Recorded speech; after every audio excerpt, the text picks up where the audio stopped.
Have you ever felt like you're stuck in a routine, doing the same thing day in and day out, wondering if there's something more to life? Well, imagine being a fisherman on the Sea of Galilee 2,000 years ago. Your life is nets, boats, and the smell of fish. It's hard work, often for little reward.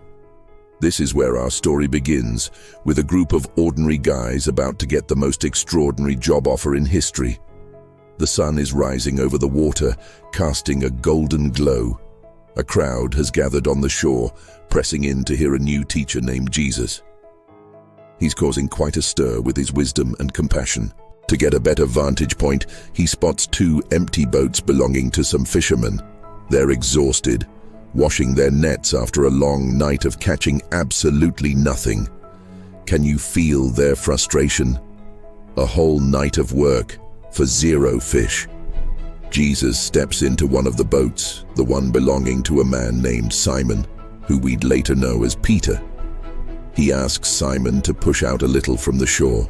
From the boat, Jesus teaches the crowd, his voice carrying clearly across the water.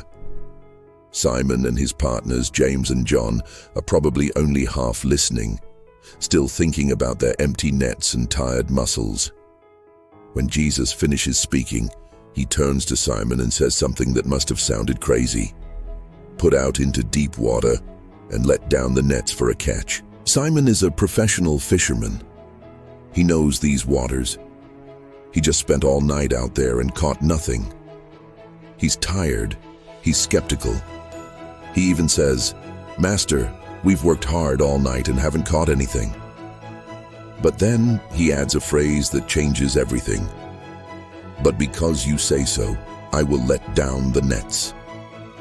It's a moment of trust, of faith against all logic and experience. So they do it. They row out to the deep water and lower their nets one more time. What happens next is unbelievable. The nets start to pull and pull and pull. They are so full of fish that they begin to break. Simon has to call his partners, James and John, in the other boat to come and help. They fill both boats with so many fish that the boats themselves start to sink under the weight. Imagine the chaos, the excitement, the sheer shock of it all. Simon Peter is completely overwhelmed. He falls at Jesus' knees and says, "Go away from me, Lord. I am a sinful man." He's face to face with a power he can't explain, and it makes him aware of his own shortcomings. But Jesus looks at him with kindness, not judgment, and says the words that will change the world. "Don't be afraid. From now on, you will fish for people." And in that moment, everything shifts.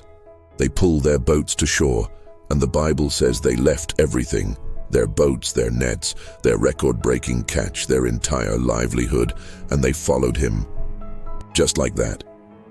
They left the familiar for the unknown, all because they encountered someone who saw more in them than just being fishermen. He saw them as world changers. This story isn't just about a miraculous catch of fish. It's about a call. It's about how an ordinary day can become extraordinary. It's about trusting even when it doesn't make sense and being open to a purpose far greater than we can imagine for ourselves. Thanks for watching. If this story resonated with you, hit that like button and subscribe for more. See you next time.